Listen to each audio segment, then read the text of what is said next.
Пропадах някъде, но всичко беше истинско.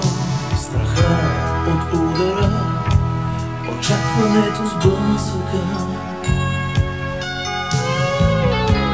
а после кацнах върху мислите и тръгнах по света, наравил кръста си като медал върху ревера си на времето. Оглеждах от високо всички улици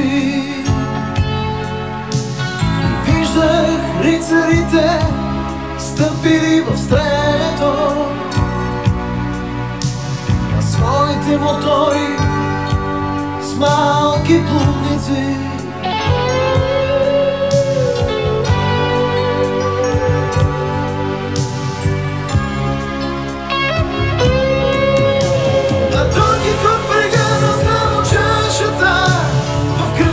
Спореше с неверници, които го закачаха от масите, че днес дори в музея нямат мелници.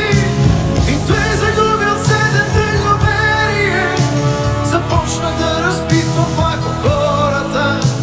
Къде започва пътя към надеждата и свършва кръстопътя на умората.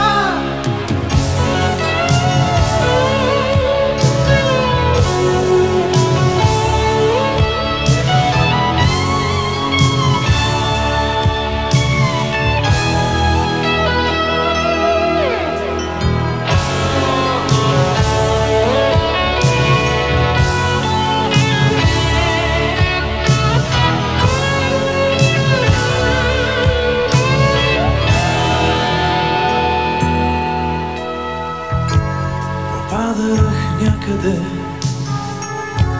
въртях се в успехите и се събудих гол от писъка на вятъра. Моторен шум потъваше в ехото, с сокерите тръгнали на някъде.